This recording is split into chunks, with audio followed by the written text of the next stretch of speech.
Hello everyone and welcome back to my channel.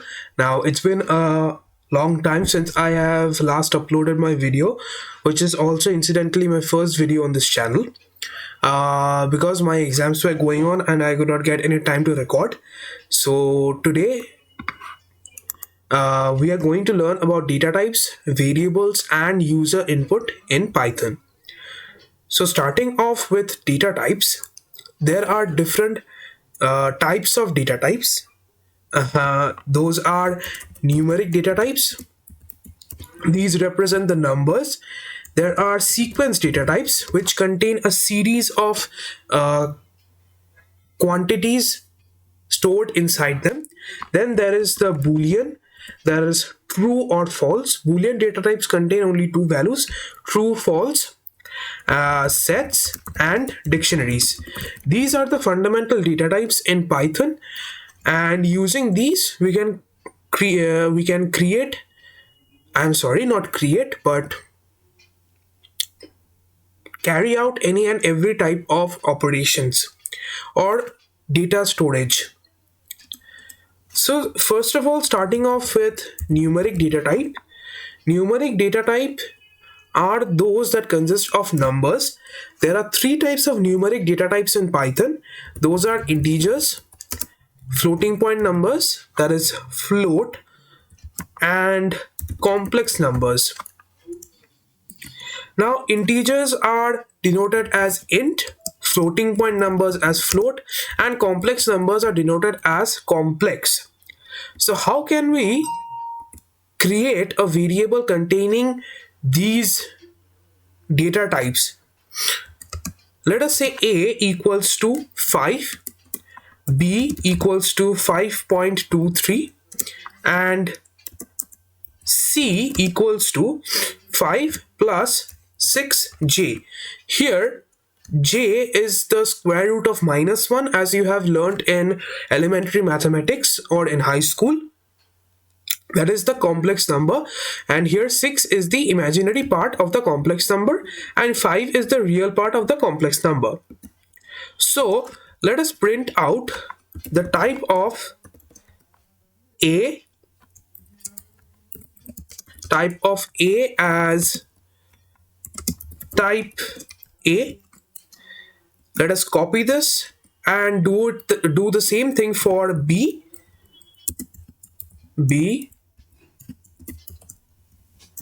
and also for C. Let us save it and run the file.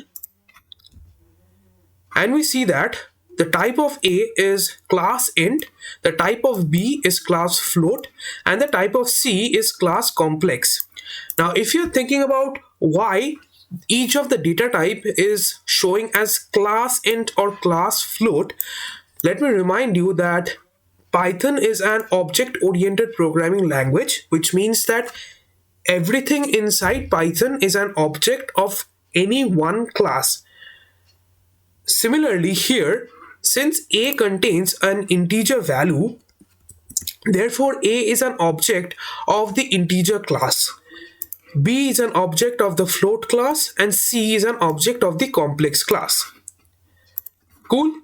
So now there are sequence data types. Coming to sequence data types, there are three types of sequence data types: list, tuple, and string. Now string is represented as str, and is a keyword in Python, but let us include this inside a comment. So list is denoted within third brackets, and it contains a sequence of elements. It can contain any type of variables or data types like 5, 6, 7.8. It can even contain list within a list like this. The list 1, 2, 3 is contained within the entire list A. Now if I print the type of A,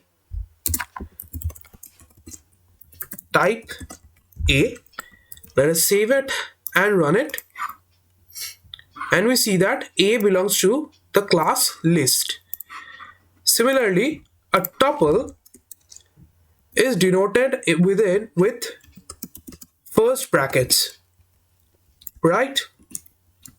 Now, if I copy the contents of this list within this tuple, and now if I print A, it will show us as class tuple or tuple.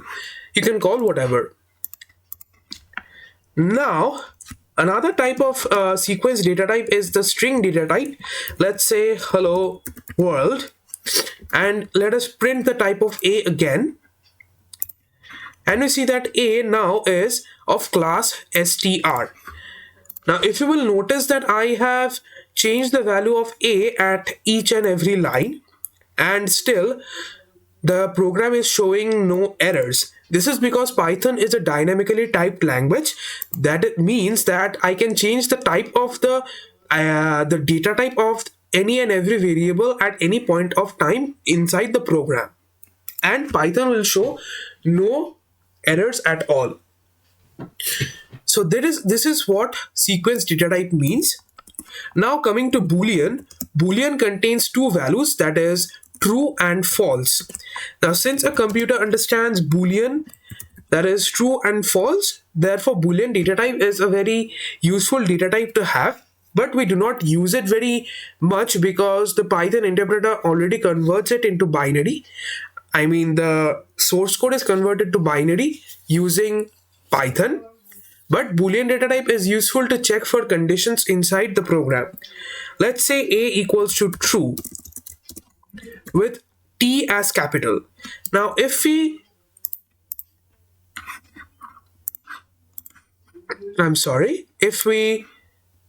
print the type of A, then we see class as bool, that is, which stands for Boolean. Now, sets and dictionaries, we will come to that later. Now, as you might have guessed by now, variables are containers inside the Python programming language. Not just Python programming language, in any programming language you go, you will see such variables being used to store certain values. Now, variables, why they are called variables? Because the values that they contain can be changed anytime within the program. Let's say A equals to 5, and I'm going to print A equals to A plus 1. This will change the value of A to 6. Let us print the value of A before A equals to A plus 1, and then print the value of A after A equals to A plus 1. We will see 5 and 6 printed on two different lines. As you can see, 5 and 6 are printed on two different lines, which means that the value of A has changed. This is what is meant by a variable. A variable can store any type of data. It is simply the name that is being given to any integer, float, list, tuple, string, etc. Right. Now, let us come to user input. Now, user input, for taking user input, Python has an inbuilt input function which takes in the user input.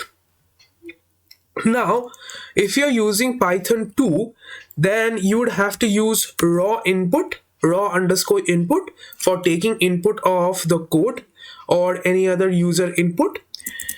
But in case of Python 3, just the simple input command will do.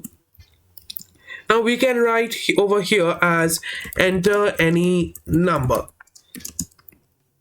And if we save and then run it, it will show us enter any number.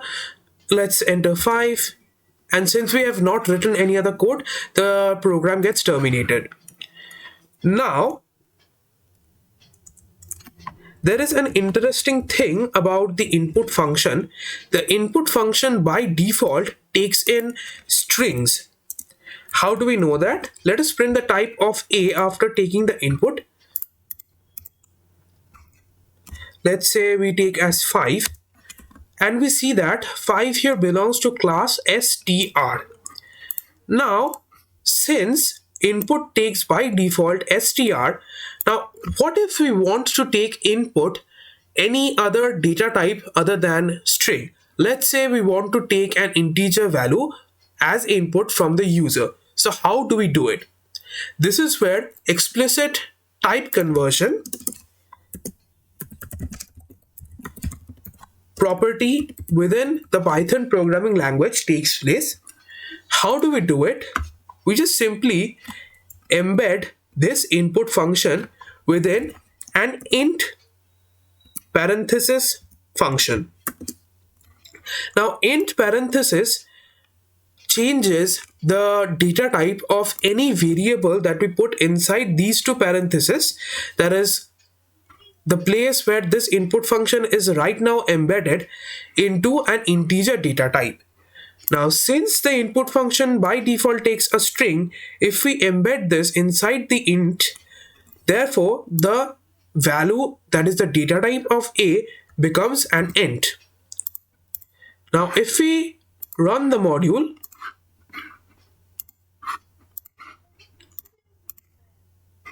then we see that the value of a, the data type of a belongs to class int. That is, a belongs to class int. A is an object of the integer class. Similarly, for float, we can write float, and we see, let us enter 5, class float. Now, this is how you can create data types. I'm sorry, not data types, but variables within Python. Within variables, you can store any type of data that you want, whether it is integer, whether it is a sequence data type, whether it is a Boolean data type, whether they are sets or dictionaries, and how you can take user input and convert it to integers, floats, lists, strings, etc. according to your need. So thank you for watching this video, guys. Please do like, share, and subscribe to my channel. And please do not forget to press the bell icon so that you get notified of any and every video that I post on this channel. Thank you.